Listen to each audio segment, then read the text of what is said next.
Hello, everyone. Welcome to a little bit of a more different format of video. I randomly just had the idea of ranking all the songs I've ever cried to in my life, and decided that I wanted to do a little bit of a more, I guess, more chill, laid back kind of video instead of reading off a script for a video essay. So as you can see, these are all six songs that I have cried to at some point in my life. So, and I'm gonna be reviewing each and one of them on like a little tier list. So you can see we have Masterpiece, which is like this is genuinely worth crying to.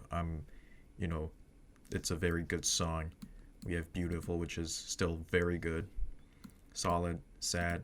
It's a little sappy, maybe a little bit of a cheaper tear jerker, but it's a good song regardless. Why Did I Cry is a very self-explanatory tier, and we have Cried from Laughter. And I just added this tier for like suspense. It may or may not be empty by the end of the video. You're just gonna have to find out.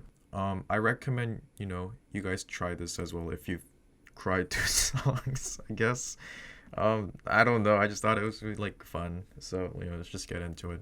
The first song I've ever cried to was My Play by AJR. So this was when I was getting into music, and AJR just happened to be like the first band that I decided to like associate and identify with. And I discovered AJR at the time they released their fourth studio album, which is OK Orchestra, which is ironic because my favorite album is now another album that starts with OK. And My Play is a track in OK Orchestra. And if you know anything about this song, you might be thinking I have daddy issues because this whole song is about how like a child feels when their parents go through a divorce. There's also like a really emotional music video with like animations of like a child trying to live in his imagination world but is like being torn apart by their parents' divorce.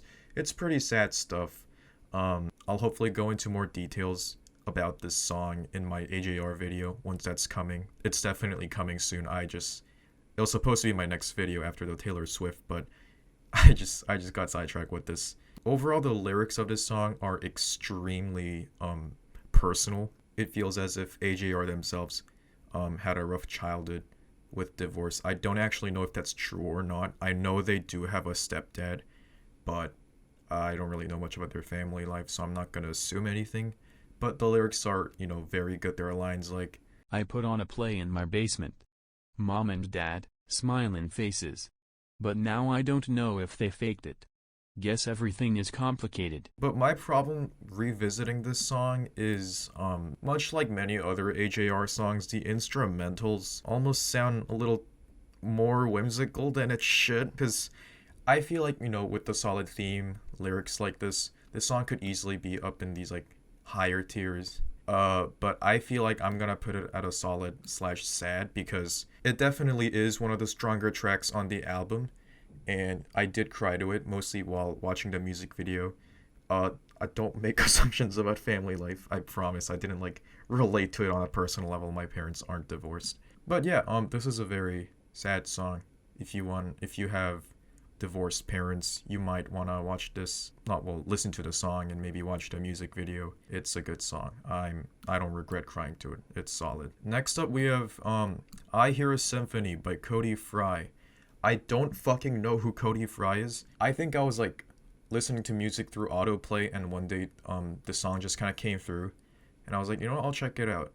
It was like I watched a music video again, which I don't think affected how the reason why I cried too much, because it wasn't that sad. It was in fact not this is not a sad song. The reason I cried was, if you could even call it that, I was like listening to the song and towards like the climax.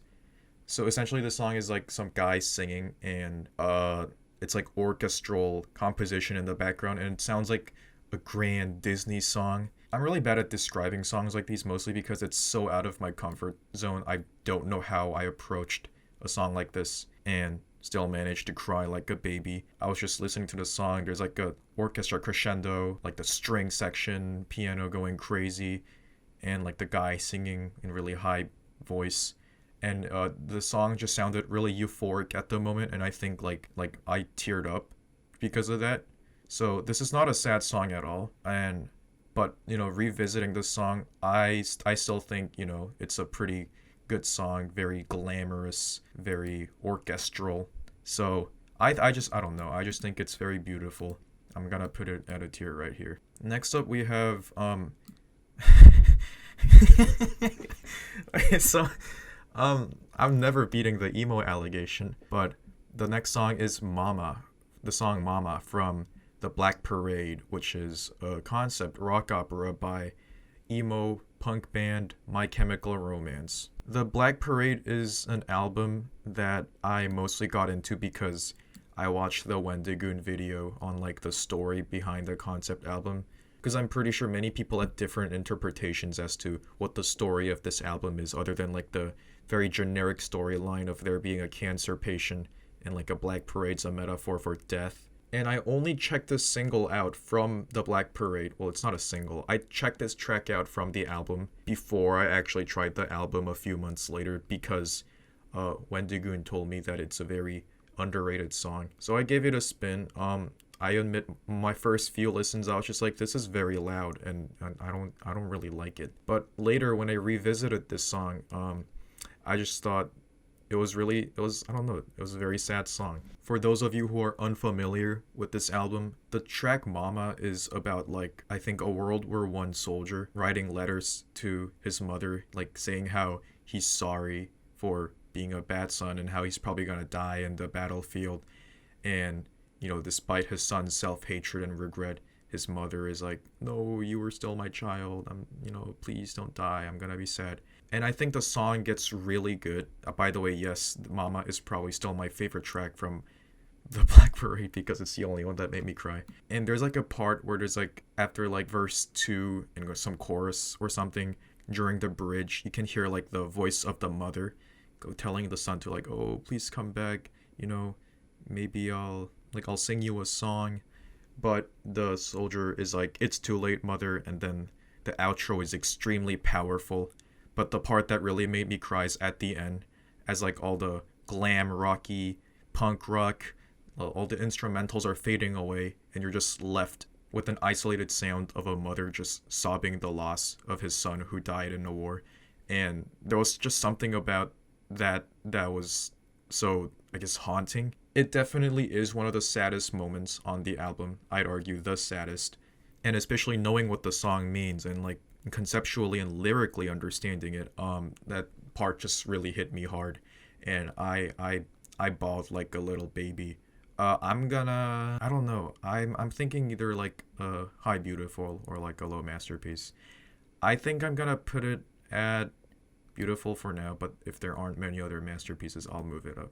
Next up, we have Radiohead, specifically the track True Love Waits, which is the album closer. True Love Waits is like a very calm, just piano melody and Tom York's soft singing about how, well, you guessed it, True Love Waits. In my opinion, definitely one of the saddest songs from the saddest album by the band, A Moon-Shaped Pool, 2016. And I didn't immediately cry. When I first listened to A Moon-Shaped Pool, I just thought, wow, this is very low-key. It's definitely a more subtle and beautiful album by the band. And like many other records, it took me quite a lot of listening to grow a liking to. But I don't know what it was. I just, I was listening to Radiohead on shuffle and the song came up. And I started really looking at the lyrics, tried to really feel the song because everyone was saying like, dude, the song's so sad, like, you don't understand. I was like closing my eyes, just listening to the lyrics. And yeah, I'd say this is definitely the strongest tearjerker in the Radiohead discography. And it hits even harder considering that Tom was going through a hard time after his wife and mother of 2 kids passed away. I don't quite remember why, but she tragically passed away early. And while True Love Waits is like a 20-year-old song or something, I'm pretty sure it was performed really early on. And it wasn't written to grieve the loss of his then wife. I still think, that's even more powerful that he released it now. It has like a whole new meaning to it. And just thinking about it, I was like, oh my god, this is like tragic. I hope he's doing alright. I think I'm gonna put True Love Waits at a masterpiece. And in fact, dude, like, whatever, I'll put Mama up here. I think it deserves it. Next up, we have Mia and Sebastian's theme from La La Land. I know this is a little bit of a cheaper one because, it's a movie soundtrack. and there's obviously like the context of like a 2 hour long motion picture to base my emotions off of and not just purely the song. And while, La La Land was a very sad film, I didn't actually cry during like my first watching. It's when I like revisited it later when the emotional impact hit harder and harder. I specifically remember the context of crying to this song. I was like taking a late night walk because I like doing that. And I was just listening to like some songs on shuffle and I randomly felt like, oh, this is like really moody, like the street's dark and empty. Maybe I should like listen to the La La Land OST. So I played the Mia and Sebastian's theme as I was walking through the cold winter night. And man, like the piano. I really don't think Mia and Sebastian's theme need a lot of explaining. I think it has been done justice over and over again by multiple different people. The ending to this movie especially haunts people to this day, myself included. They should have been together. But the piano piece too, like, if we're just speaking purely musically, because that's what I aim to do with this video, if I can, which is a lot harder because there's a lot of emotional level that I relate to a lot of these songs. Like the calm piano song, it's like symbolic of their, I don't know, it's just piano good. I can't, it's hard to be objective with the movie soundtrack. I think I'm just gonna put it at like a high beautiful. Finally, we have Ode to the Mets by The Strokes. This is the album closer on their newest LP, The New Abnormal. Ode to the Mets is like a slow burner song where it starts with like silly beep boop sound, and then there's like, distorted guitar going like doo doo doo doo. I'm not gonna do that. I shouldn't do that in the video. But essentially, as the song goes on, it has a very more and more sounds are added on to like the texture. It gets more and more fleshed out, and by the end, towards like the climax, it's just like really glamorous, rich sound. While I've seen many different interpretations to the lyrics of this song, the interpretation I choose to stick with is that it's about how Julian had a very negligent father. I don't know if that's actually true, but there are many lyrics that suggest that. For instance, back from his trip, he's at the door. When he gets back, he's on the phone. Innocent eye, innocent heart. No, it's not wrong, but it's not right. Like, to me, I don't see how else someone is to, interpret this lyrics. It's clearly like, oh, when he was like a kid, his dad was always busy. He didn't have time for his child. And with lyrics like, yeah, I'm under his thumb, I'm on his back, and learned all your tricks, wasn't too hard. I really feel like this song is about, like, Julian looking back at his negligent father, saying, like, look what I've done as, like, an adult, You didn't think much of me, but, look where I'm at now. And how, disappointed he was at his father at the time. But, unlike my play, which also does explore, like, a similar parental, childhood problem, I mostly cried to Ode to the Mets just because of how beautiful, like, the sound was. Like, the continued loop of, like, the distortion guitar, the chorus guitar, and later on, when the drums kick in with, like, the iconic line, drums please fab. I don't know, it was so beautiful, I just cried to it. This, definitely is my favorite song from the band to this day.